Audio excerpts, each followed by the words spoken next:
मेरा नाम किशोर दास है। आज मुझे इस समय गर्व करना चाहिए था कि मेरे बेटे बड़े हो गए हैं, कमाने लायक हो गए, मेरा सहारा बन रहे हैं। लेकिन कुछ बच्चे तारीफ के लायक नहीं होते। कुछ बच्चे माता पिता की परवरिश को, उनकी मेहनत को भूल जाते हैं। मेरी कहानी भी कुछ इसी तरह की है। मैं और मेरी पत्नियां बूढ़े हो चुके थे और हमारे बच्चे जवान। मेरे 3 बेटे थे। एक का नाम उमेश, दूसरे का नाम उमंग और तीसरे का नाम उत्कर्ष था। 2 बेटों की शादी हो चुकी थी, जबकि तीसरा बेटा भी कुंवारा था। मैंने ये घर अपनी मेहनत की कमाई से बनाया। मेरी पत्नी ने अपने हाथों से इस घर को सजाया, बच्चों की परवरिश की, उनकी पढ़ाई लिखाई का खर्च उठाया और आज वो इतने बड़े हो गए थे कि अपने पिता की आंखों में आंखें डालकर बात करने लगे थे। अब तो उन्हें इस घर में हमारी मौजूदगी भी अच्छी नहीं लगती थी। मैं और मेरी पत्नी अपने कमरे में बैठे हुए थे, एक दूसरे के सुख दुख के साथ ही एक दूसरे के साथ बातें कर रहे थे। तभी मेरा बड़ा बेटा उमेश कमरे में आया और कहने लगा कि आखिर आप लोगों को क्या ज़रूरत है इसे इस्तेमाल करने की? आपने सारी जिंदगी तो अय्याशियों में गुजार ली है। अब अगर ये थोड़ा सा समय रह गया है तो आप ऐसे ही गुजार लेंगे तो मर नहीं जाएंगे। ये आवाज़ किसी और की नहीं बल्कि मेरे अपने बड़े बेटे की थी, जिसके लिए मैंने अपनी सारी जिंदगी कुर्बान कर दी थी, जिसके लिए मैंने अपनी सारी जिंदगी मेहनत के दांव पर लगा दी थी और जिसकी ख्वाहिशें पूरी करने के लिए मैंने अपने दिन रात एक कर दिए थे। कभी मेहनत को मेहनत समझा ही नहीं। मैंने फौरन ही अपनी नज़र उठाकर अपनी पत्नी की तरफ देखा, जिसकी आंखों में आंसू आने लगे थे। वो भी समझने लगी थी कि अब हमारे बेटे बच्चे नहीं रहे, जवान हो गए हैं। जवान ही नहीं बल्कि बहुत बड़े हो गए, शायद बहुत समझदार या फिर सिर्फ अपने बारे में सोचने वाले। मेरी पत्नी का बूढ़ा झुर्रियों से भरा हुआ चेहरा इस समय बहुत तकलीफ में डूबा हुआ था। मैंने अपने बेटे से कहा कि बेटा उमेश, ये तुम किस तरह की बातें कर रहे हो? हम तुम्हारे माँ बाप हैं, हमने तुम्हारे लिए क्या कुछ नहीं किया, और अब जब तुम कमाने लायक हो गए हो तो हमें बता रहे हो कि हमें किस हिसाब से चलना चाहिए। तभी उसने अपना हाथ उठाकर मुझे खामोश होने का इशारा किया और बड़ी बदतमीजी से कहने लगा, तो आप क्या चाहते हो कि आपको कुछ ना समझाऊं? आपको अपने सर पर बिठा लूं? भला मैं कोई गलती भी नहीं कर रहा हूं। बस आपको समझा ही तो रहा हूं कि आप लोगों को ऊपर वाले कमरे में शिफ्ट हो जाना चाहिए ताकि एक कमरे का तो ऐसी का खर्चा बचे। आपको पता है कि लाइट का बिल कितना ज्यादा आता है, महंगाई कितनी ज्यादा बढ़ गई है। आपको भला क्यों पता होगा? लाइट का बिल तो हम जमा करते हैं ना। मैंने कहा बेटा ऐसा मत कहो, एक वक्त था जब मैं भी लाइट का बिल जमा किया करता था और तुम ऊपर वाले कमरे में शिफ्ट होने की बात करते हो जो छत पर बना हुआ है। तुम्हें पता है कि गर्मियों के समय छत पर कितनी गर्मी होती है। ऊपर वाला कमरा धूप से तपता है।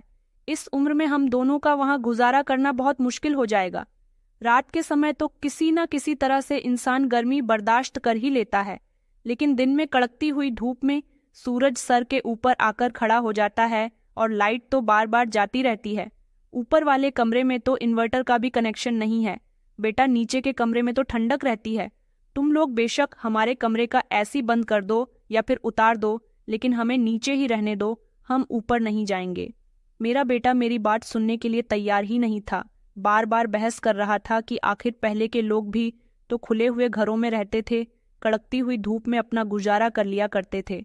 मैंने उसे समझाया कि पहले के लोगों के घरों में पेड़ पौधे हुआ करते थे, जिनकी छांव धूप में भी ठंडी छांव दिया करती थी। उसने कहा कि बस पिताजी, मैंने आपसे कह दिया तो कह दिया कि अब आप नीचे नहीं रहोगे, आप दोनों ऊपर जाओगे, और ये फैसला हम तीनों भाइयों ने मिलकर किया है। हम लोग आपको नीचे और बर्दाश्त नहीं कर सकते। ये पोर्शन हम तीनों का है। आपकी वजह से बहुत महंगा बिल आ रहा है। मैंने कहा बेटा, मेरी पेंशन के पैसे भी तो आते हैं, वो भी तो तुम लोगों के पास ही जाती है। क्या तुम हमारे लिए इतना नहीं कर सकते?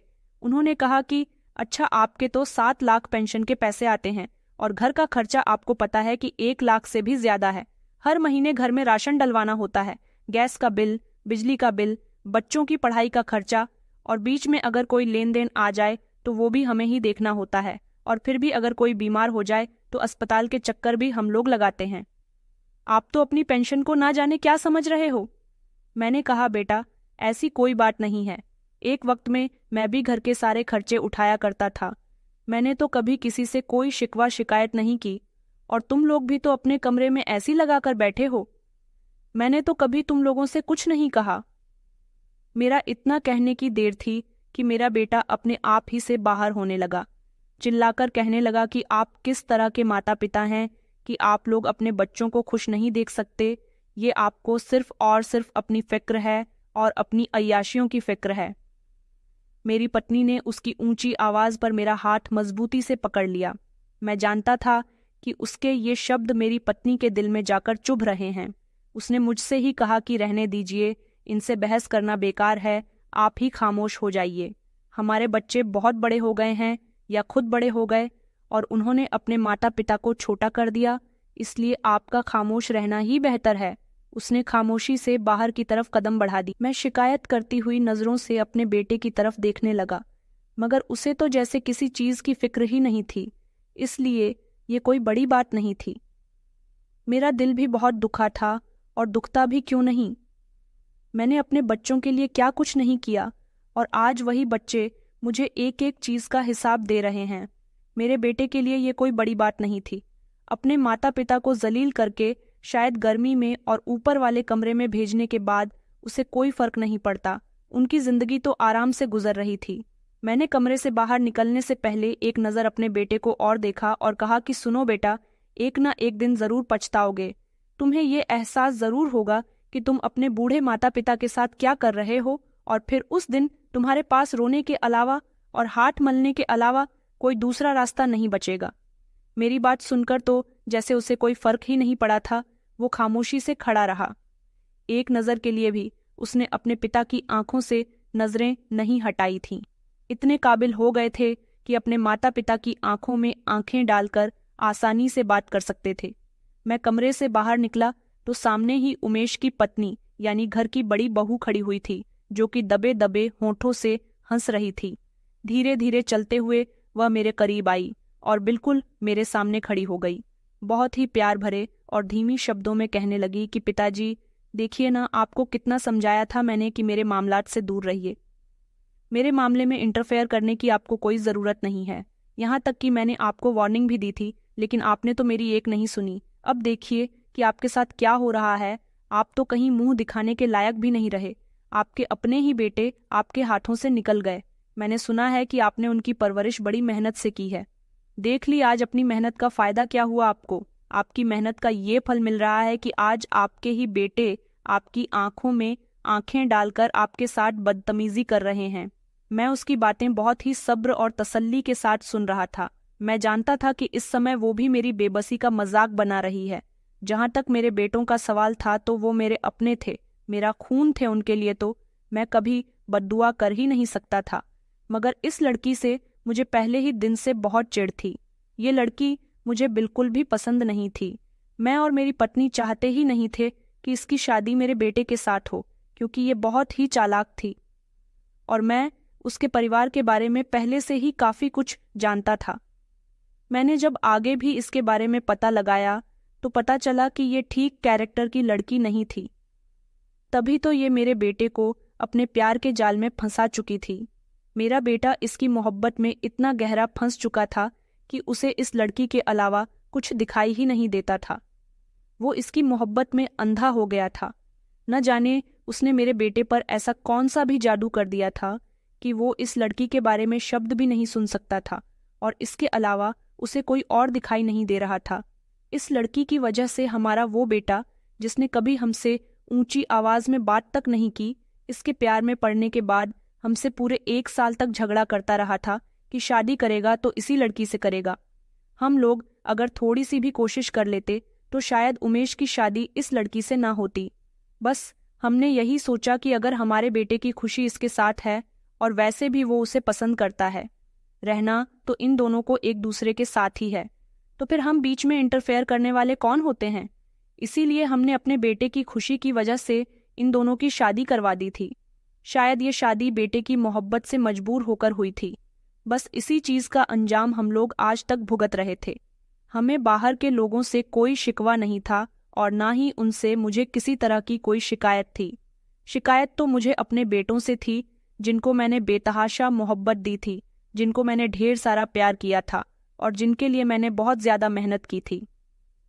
मुझे लग रहा था कि मैं उनकी अच्छी परवरिश कर रहा हूँ, मुझे ये भी लगता था कि मैं अपने बेटों के लिए कमा रहा हूँ, उन पर खर्च कर रहा हूँ, तो बदले में ये लोग मेरे बुढ़ापे का सहारा बनेंगे। जब ये लोग कमाने लायक हो जाएंगे तो अपनी कमाई अपने माता पिता पर खर्च करेंगे, लेकिन मुझे नहीं पता था कि वो बड़े होने के बाद मुझे ही लूट के खा जाएंगे। शाम के समय मैं और मेरी पत्नी अपना सामान लेकर ऊपर वाले कमरे में आ गए थे, जहां पर प्लास्टर भी नहीं था। ये कमरा तो हमने फालतू कबाड़ रखने के लिए बनवाया था, लेकिन हमें क्या पता था कि एक दिन हमें ही कबाड़ बनाकर यहाँ पर रखा जाएगा। यहाँ पर तो बहुत गर्मी थी, लेकिन जहाँ हमने अपने बच्चों की इतनी बेरुखी बर्दाश्त की थी, वो इस गर्मी को भी बर्दाश्त कर सकते थे। दिन का समय तो जैसे तैसे गुजर ही रहा था, लेकिन असली परेशानी तो रात को आई। जब लाइट चली गई तो इस कमरे में बहुत गर्मी हो गई थी। घुटन से दिल घबराने लगा था। सारी रात नींद नहीं आई, बस हम इधर से उधर करवट बदलने लगे। जब बहुत ज्यादा घबराहट महसूस होने लगी तो छत पर इधर से उधर टहलते रहे, और जब थक गए तो लेटने का मन करने लगा। इतनी ज्यादा गर्मी थी कि छत पर हवा का नामो निशान नहीं था। यहाँ तक कि मच्छर भी बहुत परेशान कर रहे थे, जो सुकून से छत पर खड़ा भी नहीं होने दे रहे थे। हमसे ऊपर रात गुजारी नहीं जा रही थी। मैं पूरी रात जागता रहा और अपने पुराने दिनों के बारे में सोचता रहा कि आखिर मैंने अपने पुराने दिनों में ऐसा भी क्या किया था जिसकी सजा मुझे अब मिल रही है। मैंने तो अपने माता पिता का कभी भी दिल नहीं दुखाया था। मैंने तो हमेशा उनकी सेवा की थी, उनकी सेवा को अपना कर्तव्य। फिर मेरे साथ ही ये सब कुछ क्यों हो रहा है और मुझे ये सब कुछ क्यों भुगतना पड़ रहा है? जब रात के 4 बजे तो मेरा सब्र जवाब दे गया था। मुझ में अपने दिल का बोझ उठाने की अब और हिम्मत नहीं रही थी।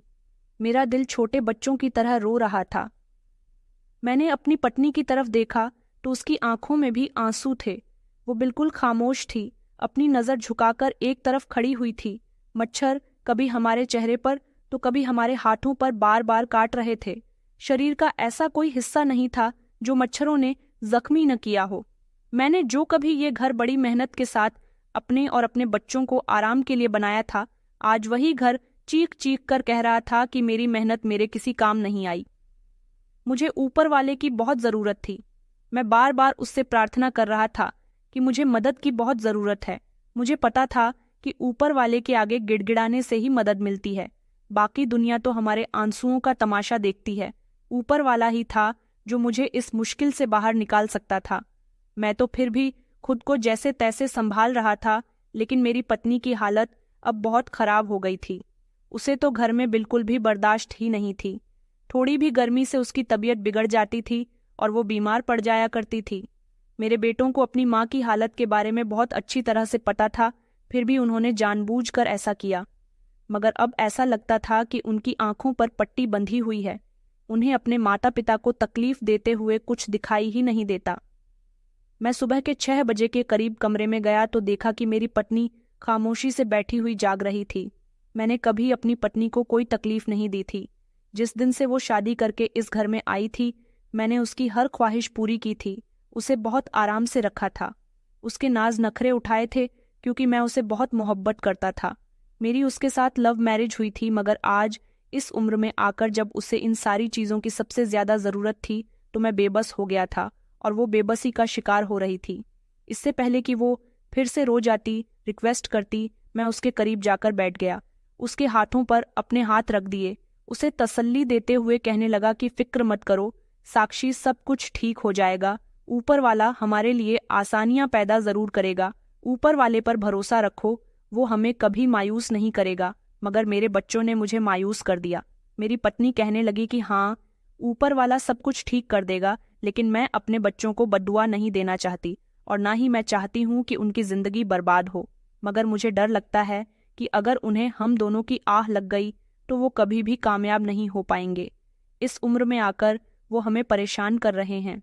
भले ही अपने बच्चों के लिए मुंह से बद्दुआ न निकले, मगर दिल से आह तो निकल ही रही है। इतना कहकर वो अपनी आंखों पर हाथ रखकर फूट फूट कर रोने लगी। मैंने उसका सिर अपने सीने से लगा दिया। उसने कहा कि आपको याद है जब उमेश इस दुनिया में आया था तब हम कितने खुश थे कि हमारा पहला बेटा, हमारी पहली औलाद हमारी जिंदगी में शामिल होने वाली थी। हमने कितना जश्न मनाया था और आप भी बेटा पैदा होने पर कितना गर्व महसूस कर रहे थे। फिर जब उसने चलना शुरू किया था और वो धीरे धीरे बड़ा हो गया तो हमें लगता था कि हमें हमारे बुढ़ापे का सहारा मिल गया, मगर हम कहाँ जानते थे कि वही सहारा हमें एक दिन बेसहारा कर देगा। मैंने उससे कहा कि मुझे सब याद है, मैं कुछ भी नहीं भूला हूँ और मुझे ये भी भरोसा है कि वो संभल जाएंगे, सुधर जाएंगे। ऊपर वाला उन्हें ज़रूर अकल देगा और उन्हें सोचने की भी हिम्मत देगा। उसने जो गलती की है वो बहुत ही जल्द उसे अपनी गलती का पछतावा भी होगा। मगर मुझे सबसे ज्यादा गुस्सा तो उसकी पत्नी पर आ रहा है। न जाने क्यों मुझे लग रहा है कि सब में सबसे बड़ा हाथ उसी का है। मेरी पत्नी कहने लगी कि नहीं, इसमें किसी का हाथ नहीं है, इसमें सिर्फ हमारा अपना हाथ है। हमने उसे लाड़ प्यार में बहुत बिगाड़ दिया। पता है, मुझे मेरी माँ समझाया करती थी कि बच्चों को एक हद तक प्यार करना चाहिए, अगर वो हद खत्म हो जाए तो बच्चा बिगड़ जाता है। मगर मैंने उस समय अपनी माँ की बात नहीं मानी। मैंने कहा कि हाँ, हमने अपने बेटे की हर ख्वाहिश को पूरा किया, उनकी ख्वाहिशों को पूरा करने की हर रोज कोशिश की थी। वो हमसे बदतमीजी करता था और हम उसकी बात को हंसी में टाल दिया करते थे और कहते थे कि देखो कितना प्यारा बोल रहा है। अगर हम उस समय उसे समझा देते तो शायद आज हमें वो दिन देखना ना पड़ता। मेरे बेटे को तो ये भी नहीं पता है कि बड़ों से किस तरह से तमीज से बात की जाती है। उसके दिल में जो जो आता है वो कह देता है, ये सोचे बिना कि उसकी बातों का दूसरों के दिल पर क्या असर होता होगा। कई बार लोगों ने मुझसे इसकी शिकायत भी लगाई थी, मगर मैं तो उन्हीं को ही बातें सुना दिया करता था और खामोश करवा दिया करता था।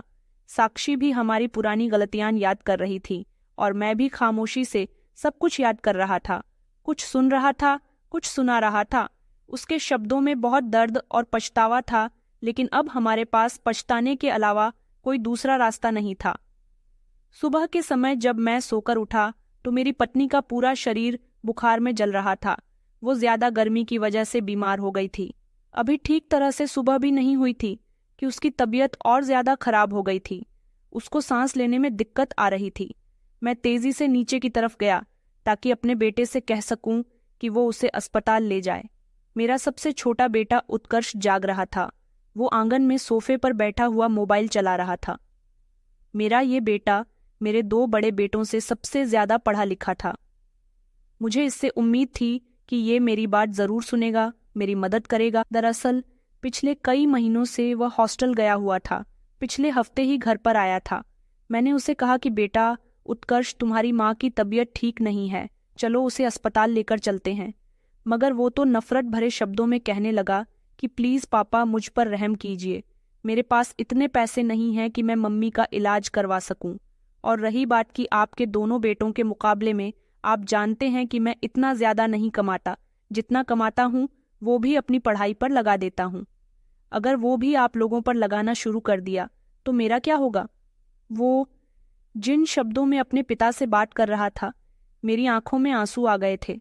मुझे लगा जैसे मेरी जिंदगी की सारी कमाई मैंने बर्बाद कर दी है। आज से पहले मुझे कभी इतनी तकलीफ का अंदाजा नहीं हुआ था। मैंने कहा, बेटा, अगर तुम्हें इतना ही ख्याल है तो थोड़ा सा अपनी माँ का भी ख्याल कर लो, क्योंकि वही वो औरत है जिसने तुम्हें इस काबिल किया कि आज तुम इतने बड़े हो गए हो और कमा रहे हो। मगर उसने मेरी बातों को नजरअंदाज कर दिया और घर से बाहर निकल गया। मैं ऊपर गया और बेचारी अपनी पत्नी के चेहरे की तरफ देखा। मैंने उसे कहा कि अब हमारे लिए यहाँ पर कुछ भी नहीं बचा। बेहतर है कि हमें यहाँ से चलना चाहिए, क्योंकि अब हम यहाँ पर रहकर और जलील नहीं हो सकते। अपने ही घर में हमारी कोई इज्जत नहीं है। आखिर ऐसा कब तक चलेगा? वो रोते हुए कहने लगी कि आपने सोचा है कि इस उम्र में हम कहाँ जाएंगे? जहां हमारे बेटों ने ही हमें ठुकरा दिया, वहां हमें कौन स्वीकार करेगा? आप तो मेरी वजह से अपने सारे परिवार वालों से अलग हो गए थे। बाकी के रिश्तेदारों से भी आपने उमंग की वजह से रिश्तेदारी खत्म की थी। दरअसल आज से कुछ साल पहले मेरे दूसरे बेटे का झगड़ा मेरे भाई के बेटे के साथ हो गया था, जिसकी वजह से मैंने अपने ही भाई से रिश्ता खत्म कर दिया था। हालांकि मेरा भाई बहुत अच्छा था। मेरे भतीजे भी मेरा बहुत ख्याल रखते थे। हर महीने मुझसे मिलने के लिए आया करते थे। मेरे लिए खाने पीने का सामान भी लाया करते थे। मेरा इतना ख्याल तो कभी मेरे अपने बेटों ने भी नहीं रखा था जितना वो रखते थे। मगर इसके बावजूद भी मैंने अपने बेटे के लिए ही उसे घर से बाहर निकाल दिया था और उसे बेइज्जत भी किया था। आज मुझे अपने भाई की और उसके बच्चों की बहुत याद आ रही थी और पछतावा हो रहा था कि काश मैं उस समय इतना बड़ा कदम न उठाता तो आज वह मेरी मदद करने के लिए मौजूद होते। दिन निकल आया था। मैं अपनी पत्नी के साथ सड़क पर चल रहा था। दोनों ही काफी बूढ़े हो चुके थे। आज से कुछ साल पहले हम इन्हीं सड़कों पर चलते थे, लेकिन उस समय हालात थोड़े अलग थे।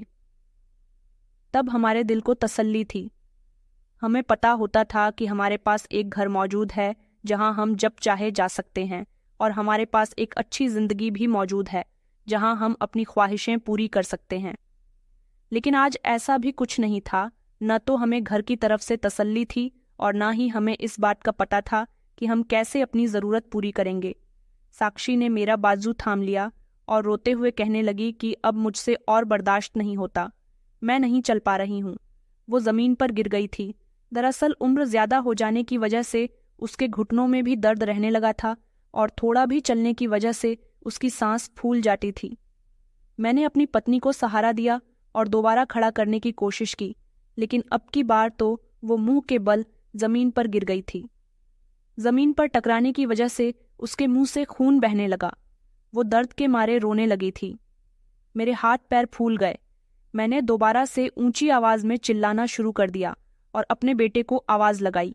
मेरा दूसरा वाला बेटा उमंग आवाज सुनकर अपनी आंखें मलते हुए खिड़की में आया, लेकिन जब देखा कि मैं उसे आवाज लगा रहा हूं तो खिड़की बंद करके वापस अंदर चला गया। मुझे यकीन है कि सब बेटों ने मिलकर सोचा होगा कि वो हमें इस घर से जरूर बेदखल कर देंगे। मेरी पत्नी का खून रुकने का नाम नहीं ले रहा था। मैंने उसका हाथ मजबूती से थाम लिया। वो मुझसे कहने लगी कि मुझे बहुत खुशी हो रही है कि मैंने अपनी जिंदगी के इतने सारे साल आपके साथ गुजार दिए, और सबसे ज्यादा खुशी इस बात की हो रही है कि मैं आपकी बाहों में दम तोड़ रही हूँ।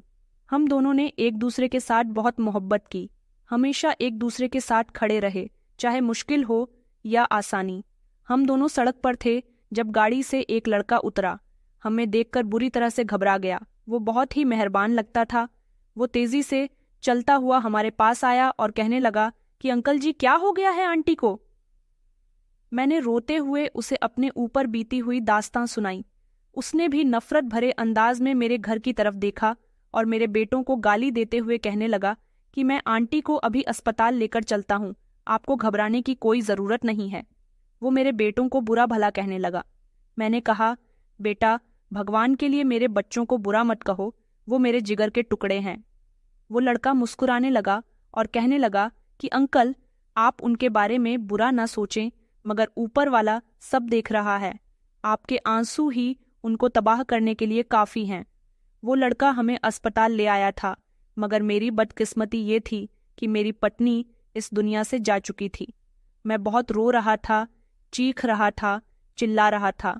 मैंने इस लड़के से कहा कि सिर्फ एक बार मेरे बच्चों से फ़ोन पर बात करवा दो ताकि मैं उनको बता सकूं कि उनकी माँ मर गई है। हो सकता है कि माँ की खातिर उनका दिल पिघल जाए और वो हमसे मिलने के लिए आ जाए। मेरी बात सुनकर उसने मुझसे नंबर लिया और मेरे बेटे को कॉल लगाई। तो दूसरी तरफ उमेश ने कॉल उठाई, तो मैंने रोते हुए उससे कहा कि बेटा, मुझे तुमसे एक ज़रूरी बात करनी है। दूसरी तरफ वो नफरत भरे शब्दों में कहने लगा कि पिताजी, मैं आपकी तरफ से बहुत खुश हूँ। जब मुझे पता चला कि आप खुद ही हमारे घर से चले गए, आप हमारे लिए बोझ से ज़्यादा और कुछ भी नहीं थे, मेरी तो खुशी का ठिकाना ही नहीं था। मैं तो सुबह से ही सोच रहा हूँ कि आप लोगों से जान छूट गई है। उसके ये शब्द किसी खंजर की तरह मेरे दिल पर वार कर रहे थे।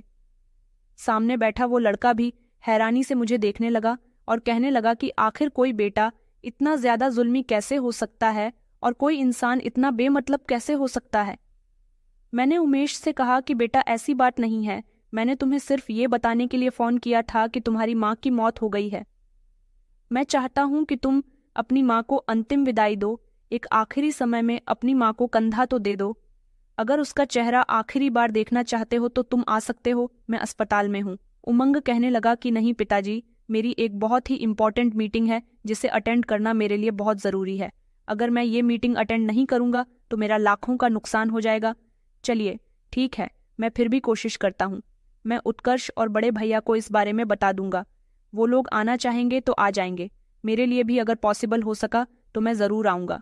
इतना कहकर उसने फ़ोन बंद कर दिया और मैं फूट फूट कर रोने लगा। इतने समय से मैंने खुद पर काबू किया हुआ था, लेकिन आज मेरे सब्र की हद खत्म हो चुकी थी। वो लड़का जिसने अपना नाम कार्तिक बताया मेरे पास आकर बैठ गया और मेरे कंधे पर हाथ रखते हुए कहने लगा कि अंकल, आपको इतना रोने की जरूरत नहीं है। मैंने उससे कहा कि क्या मैं अब रो भी नहीं सकता? मैंने अपनी जिंदगी अपने बच्चों के लिए गंवा दी, उनको कभी कोई तकलीफ नहीं होने दी, कभी भी किसी मुश्किल को उन तक पहुंचने नहीं दिया। मुझे यही लगता था कि मेरा बुढ़ापा संवर जाएगा, मगर उन्होंने तो मुझे बेइज्जत ही करके रख दिया, बल्कि अपनी ही नजरों में जलील गिरा दिया है। कार्तिक मुझे तसल्ली देने लगा कि अंकल, आप एक बहुत अच्छे इंसान हैं, ऊपर वाला सिर्फ आपकी आजमाइश ले रहा है। कुछ लोग छोटी सी उम्र में आजमाइश का सामना कर लेते हैं, लेकिन कुछ जवानी में आकर आजमाइश से दूर हो जाते हैं, और फिर कुछ लोग ऐसे होते हैं जिन्हें बुढ़ापे में आजमाइश का सामना करना पड़ता है, और शायद ये आजमाइश आपके लिए बुढ़ापे के समय आई है। आप फिक्र मत कीजिए, आंटी को कंधा मैं दे दूंगा, उनके चिता को आग भी मैं ही दूंगा। वो साक्षी का अंतिम संस्कार करने की तैयारी करने लगा था और मैं अपनी पत्नी की तरफ देखने लगा। उसके साथ साथ मुझे पुराने बीते हुए समय याद आने लगे। ये बात सच थी कि मैंने भी अपने पुराने समय में काफी सारे पाप किए थे, लेकिन मैंने उनकी माफी मांग ली थी, और मैंने ये भी सोचा था कि शायद अब मैं कभी कोई पाप नहीं करूंगा, इसलिए मुझे कभी भी उनकी सजा नहीं मिलेगी।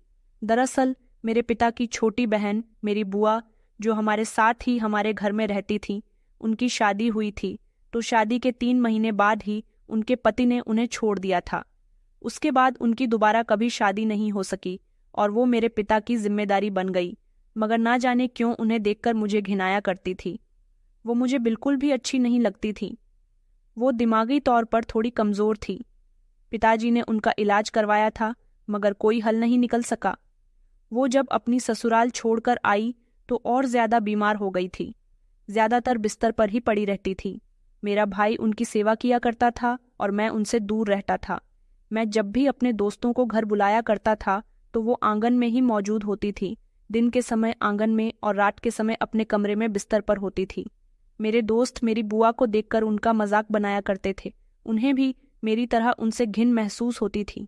कहते थे कि तुम्हारी बुआ जी कितनी गंदी हैं, तुम उनके साथ कैसे रहते हो। उनकी बातें सुनकर मुझे गुस्सा आता और मैं बुआ पर चिल्लाना शुरू कर देता था। मेरे पिताजी जब मुझे ऐसा करते हुए देखते तो बहुत डांटा करते थे कि वो मेरी बहन है और तुम्हारे लिए तुम्हारी माँ की जगह है। मैंने कहा कि मेरी माँ तो कभी ऐसी गंदी हालत में नहीं रहती थी, ये मेरी माँ की जगह नहीं ले सकती। मेरी माँ का कभी किसी ने मजाक नहीं बनाया था, लेकिन बुआ जी की वजह से मेरी भी लोग मजाक बनाने लगे थे और मैं ये बर्दाश्त नहीं कर सकता था। वक्त गुजरता गया, मेरे दिल में बुआ जी के लिए नफरत बढ़ती चली गई। वो मुझे बोझ की तरह लगती थी, जबकि मेरे पिताजी उनसे बहुत मोहब्बत किया करते थे। मैं जवान हो गया, मगर अभी तक बुआ जी से मेरी नफरत खत्म नहीं हुई थी। वो बूढ़ी हो चुकी थी, उनमें अब इतनी भी हिम्मत नहीं थी कि वो खुद से कोई काम कर सके। मेरी पत्नी मेरे घर में आ गई।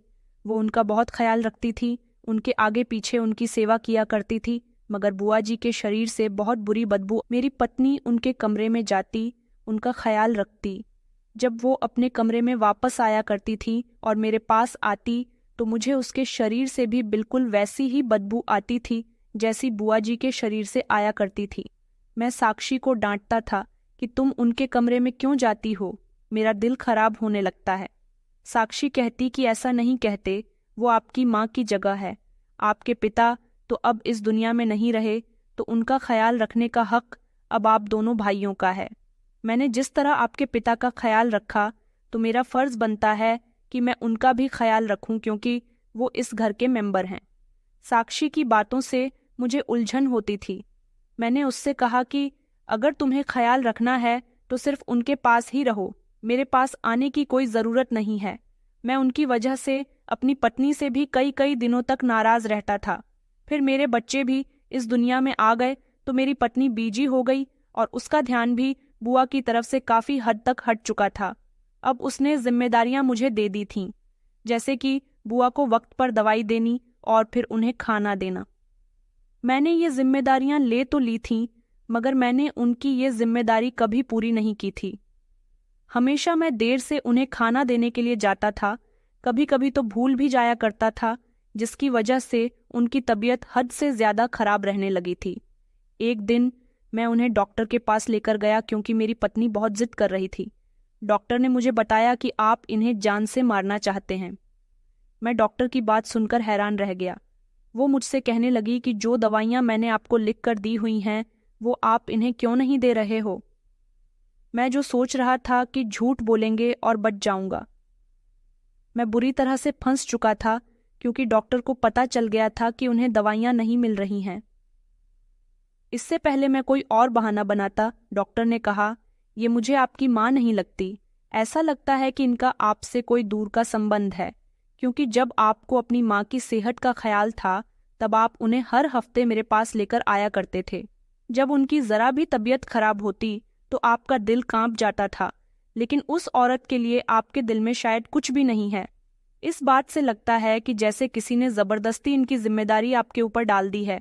मगर देखिए, ये बूढ़ी औरत है, इनकी जिम्मेदारी आपका फ़र्ज़ बनता है।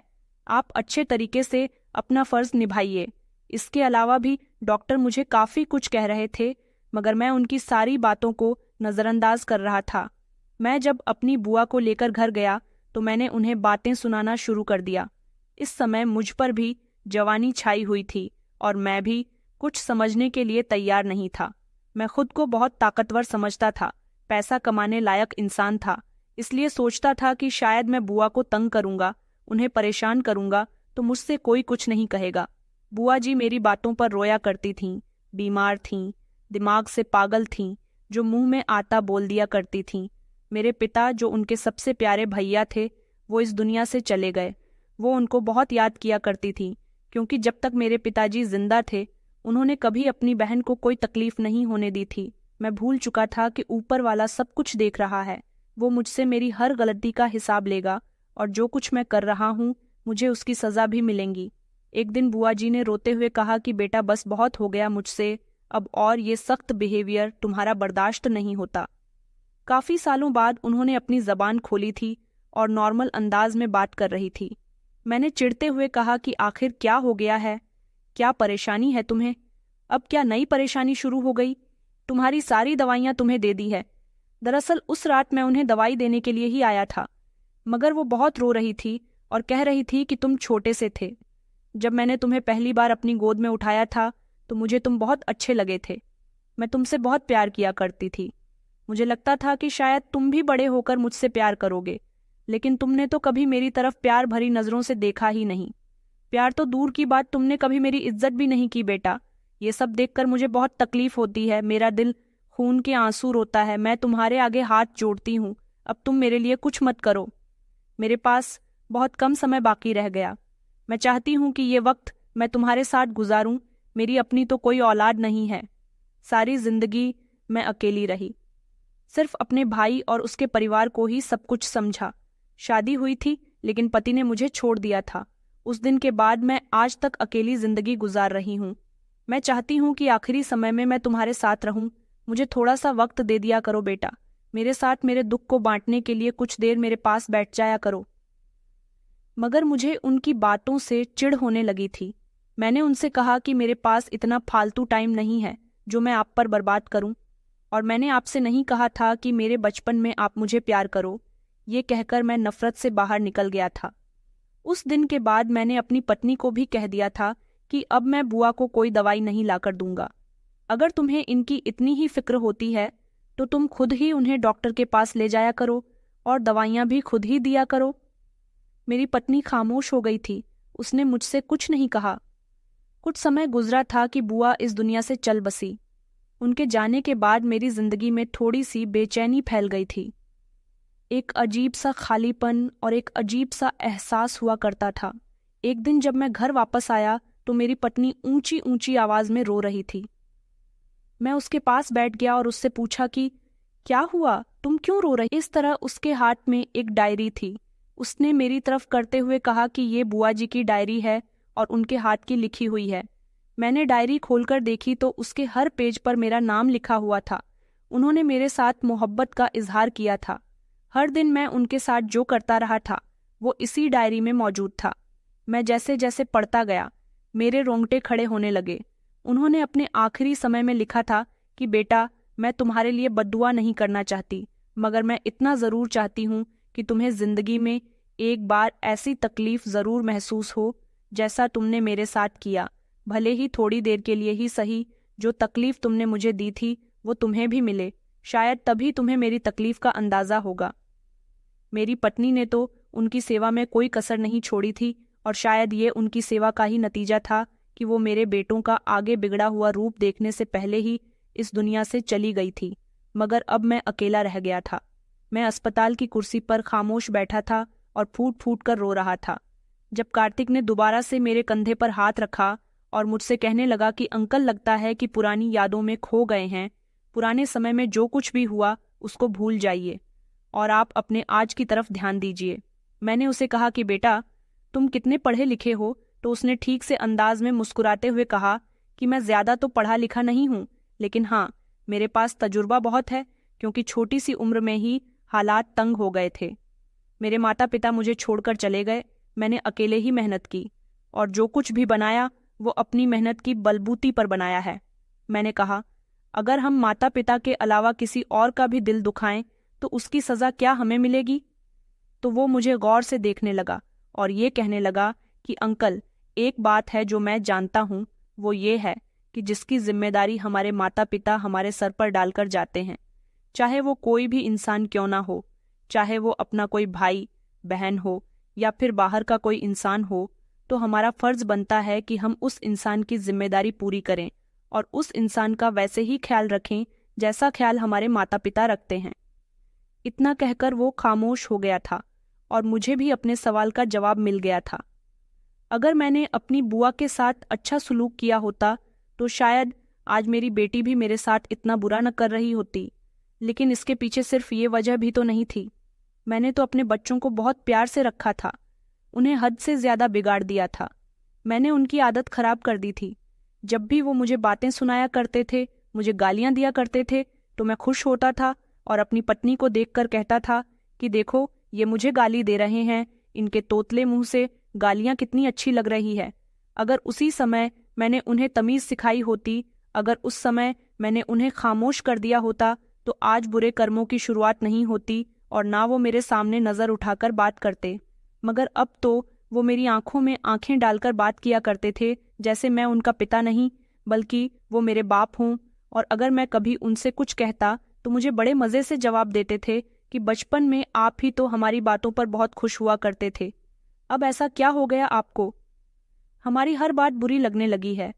तब मैं उन्हें समझाता कि मैं तुमसे बड़ा हूँ, तुम्हारा पिता हूँ, तो वो मुझसे कहते थे कि बचपन में तो आपने कभी भी हमें ये बात नहीं समझाई, इसलिए अब भी कुछ समझाने की ज़रूरत नहीं है।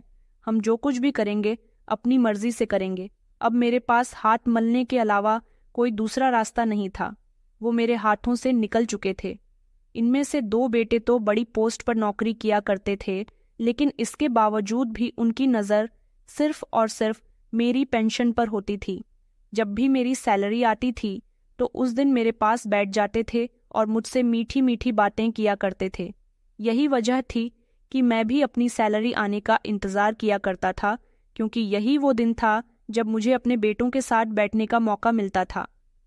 अगर इसके अलावा मैं कभी उनसे अपने पास 2 घंटे बैठने के लिए कह देता तो वो कहते कि हमारे पास टाइम नहीं है, या फिर गुस्सा करने लग जाते थे और बहुत ही नफरत जाहिर किया करते थे कि हम लोग आपकी तरफ फालतू नहीं हैं, हमारे पास करने के लिए बहुत सारे काम होते हैं, हमारे लाए हुए पैसों से ही तो आप अय्याशी करते हो। मैं सोचता था कि वो कौन सी अय्याशी की बात करते हैं, क्योंकि घर में जितना भी पैसा आता था वो सब अपनी पत्नियों के हाथ में दे दिया करते थे।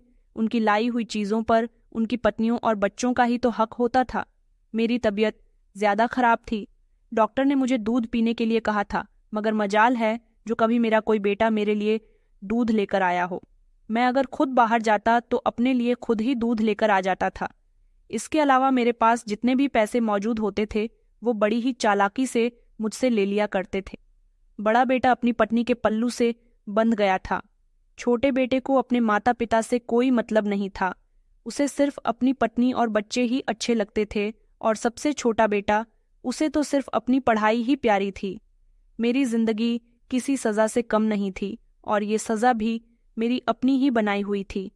उस दिन अस्पताल में काफ़ी देर तक मैं बैठा रोता रहा था और अपनी पत्नी को देखता रहा, जो बचपन में उनके छोटे छोटे हाथों को देखकर खुश हुआ करती थी, उनको प्यार किया करती थी और उन्हें अपने सीने से लगाकर रखती थी। आज जब वो इस दुनिया से विदा हो रही थी तो कोई भी बेटा उससे मिलने के लिए तैयार नहीं था। मुझे जिंदगी में पहली बार अपने बेटों से सबसे ज्यादा नफरत का एहसास हो रहा था। जिंदगी में पहली बार मुझे उनसे उलझन महसूस हो रही थी और जिंदगी में पहली बार मेरा मन कर रहा था कि ऊपर वाला उन्हें उनके जैसी ही संतान देता, ताकि उन्हें मेरी तकलीफ का अंदाजा हो सके और उन्हें पता चले कि किसी का दिल दुखाना और किसी की उम्मीदें तोड़ने से कितनी तकलीफ होती है। मेरी पत्नी का अंतिम संस्कार हो चुका था और अब मैं सड़क के किनारे बैठा हुआ था। कार्तिक ने कहा कि अंकल, अब आप मेरे साथ मेरे घर चलिए। मेरा भी इस दुनिया में कोई नहीं है और न आपका इस दुनिया में कोई है, तो क्यों ना हम दोनों एक दूसरे के सुख दुख के साथ ही बन जाएं। वैसे तो मैंने इससे इनकार कर दिया था क्योंकि मैं किसी पर बोझ नहीं बनना चाहता था। दूसरी वजह ये थी कि वो मुझे जानता भी नहीं था और मुझे अपने घर में रहने का ऑफर दे रहा था। इसके बावजूद भी वो मेरी जिम्मेदारी उठा रहा था। उसका मुझ पर बहुत बड़ा एहसान था और मैंने बचपन से ही कभी किसी का एहसान नहीं लिया था। वहां पर बैठे हुए मुझे कुछ देर ही गुजरी थी जब मेरी तबीयत बिगड़ने लगी। मेरी आंखों के सामने अंधेरा छाने लगा और मैं बेहोश होकर सड़क पर ही गिर गया। जब मुझे होश आया तो मैं कार्तिक के ही पास मौजूद था।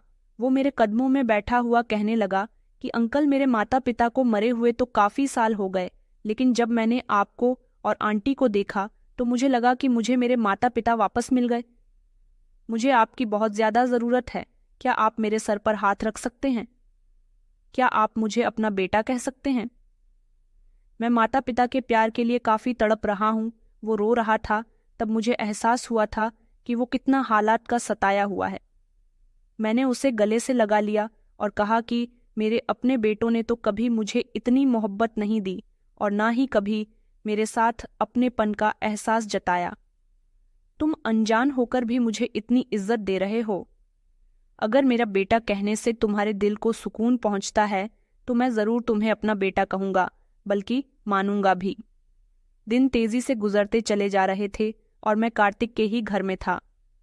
थोड़ा सा समय और गुजरा तो मुझे पता चला कि मेरे बच्चे तो बहुत ही जलील हो रहे हैं और ये खबर सुनकर मेरे दिल को ठेस पहुंची थी।